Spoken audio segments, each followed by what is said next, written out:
ত্রয়োদশ জাতীয় সংসদ নির্বাচনের মনোনয়নপত্র আপিল শুনানির পর নির্বাচন কমিশনের চূড়ান্ত সিদ্ধান্ত অনুযায়ী এই নির্বাচনে মোট ২,২৫৩ জন প্রার্থীর মনোনয়ন বৈধ ঘোষণা করা হয়েছে। আপিলের মাধ্যমে ৪১৭ জন প্রার্থী তাদের প্রার্থিতা ফিরে পেয়েছেন। তবে বিএনপি দলের কয়েকজন হেভিওয়েট প্রার্থী ঋণখেলাপি এবং দ্বৈত নাগরিকত্বের অভিযোগে মনোনয়ন বাতিলের তালিকায় রয়েছেন।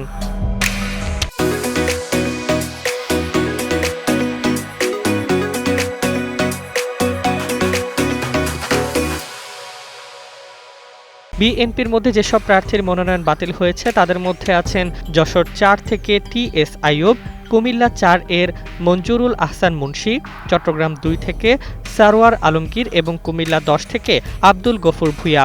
এছাড়া কুমিল্লা ৩ আসনের প্রার্থী কাজী শাহ মোফাজ্জল হোসাইনের নাগরিকত্ব নিয়ে তুরস্কের সঙ্গে সংশ্লিষ্ট জটিলতার কারণে তার বিষয়ে সিদ্ধান্ত স্থগিত রাখা হয়েছে। অন্যদিকে চট্টগ্রাম ৪ আসনের মোহাম্মদ আসলাম চৌধুরী এবং ফেনী ৩ আসনের আব্দুল আউয়াল মিন্টু মনোনয়নের বৈধতা বজায় রেখেছেন।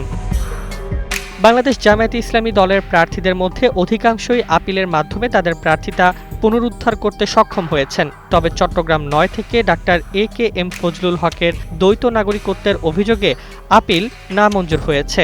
ইসলামী আন্দোলন বাংলাদেশ দলের অনেক প্রার্থী প্রথমে বাতিল হলেও পরে আপিলে অধিকাংশের মনোনয়ন বৈধ ঘোষণা করা হয়েছে, যা দলটিকে প্রায় সব আসনে প্রতিদ্বন্দ্বিতার সুযোগ দিচ্ছে। জাতীয় পার্টির প্রার্থীদের মধ্যে মনোনয়ন বাতিলের হার কম এবং যারা বাতিল হয়েছিলেন তাদের অধিকাংশই আপিলে বৈধতা ফিরে পেয়েছেন। স্বতন্ত্র প্রার্থীদের একটি বড় অংশও আপিলের মাধ্যমে বৈধ হয়েছেন। তবে ব্রাহ্মণবাড়িয়া ১ এর স্বতন্ত্র প্রার্থী এস.কে. একরামুজ্জামানের মনোনয়ন বাতিল রয়েছে। নাগরিক ঐক্যের সভাপতি মাহমুদুর রহমান মান্না, গণফোরামের সাধারণ সম্পাদক মিজানুর রহমান এবং খেলাফত মজলিসের বেশ কয়েকজন প্রার্থীরও আপিল শুনানির মাধ্যমে বৈধতা ফিরিয়ে দেওয়া হয়েছে।